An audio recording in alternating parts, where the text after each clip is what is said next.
Adlaw nga Biyernes karon mga kaigsuunan, petsa 29 sa bulan sa Enero tuig 2021. Ang pagbasa kinutlo gikan sa Ebanghelyo sumala ni San Marcos kapitulo 4 bersikulo 26 ngadto sa 34. Unya mipadayon si Jesus pagsulti. Ang paghari sa Dios sama niini. May tao nga nagsabod og binhi sa iyang uma. Adlaw-adlaw nagpadayon siya sa iyang buluhaton. Miturok og mitubo ang mga binhi sa paagi nga wala niya hisabti. Ang yuta pinaagi sa kinaiya niini nagpatubo og nagpabunga sa mga tanom.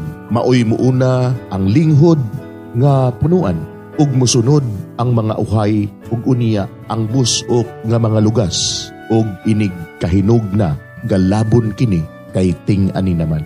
Unya nangutana si Jesus, sa unsa mang butanga ikatandi nato ang paghari sa Dios ug unsa mang sambingaya ang gamito nato pagsaysay niini sama kini sa liso sa mustasa nga maoy labing gamay nga liso dinhi sa kalibutan. Kung itanom kini ug makatubo na, mahimo kining labing dako sa tanang tanom.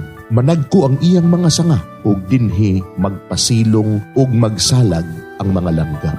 Magwali si Jesus ngadto sa mga tao, ginamit ang daghan pang mga sampingay nga sama niini. Wala siya gisulti kanila nga wala ipaagi sa mga sampingay. Apan kun ang iyang mga tinun-an na lamang ang kauban niya, iyang ipatinaw kanila ang tanan. Mga igsuon ang Ebanghelyo sa Ginoo, daygon ikaw o Kristo.